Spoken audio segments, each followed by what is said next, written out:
Dernière, l'actualité des astres s'annonce chargée cette semaine.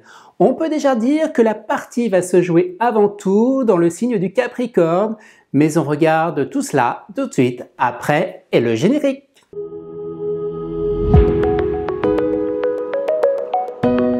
On commence par ce qui ne change pas. Vous le savez, depuis quelques jours, la planète de la communication Mercure est installée dans le signe du Capricorne. La planète Mercure en Capricorne, ça donne un mental complexe, marqué par l'élémentaire. On se trouve dans des échanges sérieux, réfléchis, bien plus posés et on est dans le sens de l'organisation en planifiant. Alors, à qui va profiter Mercure dans le signe du Capricorne? Déjà à nos signes de terre qui sont Capricorne, Taureau et Vierge, mais aussi les deux signes en aspect favorable, Balance et Poisson. Passons à la planète qui nous booste, Mars. Depuis quelques jours, Mars est dans le signe du Sagittaire.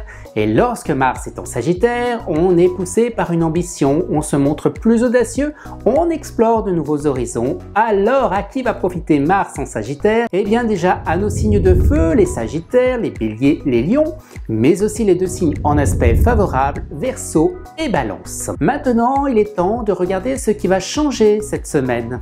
Dès mercredi, le soleil principe de vitalité fait son entrée dans le signe du Capricorne. Au passage, durant ce mois, on n'oublie pas de souhaiter un joyeux anniversaire à nos amis les Capricornes. Lorsque le soleil est en Capricorne, vous entendez de régner sans faille avec une grande autorité. Vous avez les pieds sur terre et l'œil ouvert. Alors, à qui va profiter ce soleil en Capricorne? Déjà à nos signes de terre, Capricorne, Taureau et Vierge, mais aussi les deux signes en aspect favorable, les Poissons et les Scorpions. Il nous reste une dernière planète importante à voir, celle de l'amour. Je veux bien sûr parler de Vénus.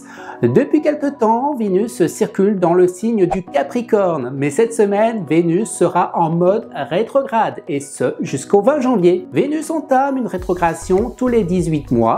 La planète de l'amour et de l'harmonie s'investit alors pendant 42 jours pour nous pousser à nous remettre en question nos valeurs et nos relations. Plus concrètement, lorsque Vénus rétrograde, les émotions sont exacerbées, que ce soit dans les relations amoureuses, entre amis ou bien dans le travail, tout est amplifié. La planète nous interroge ici sur notre positionnement. Sommes-nous véritablement en accord avec nos désirs? Sommes-nous juste bien avec les autres?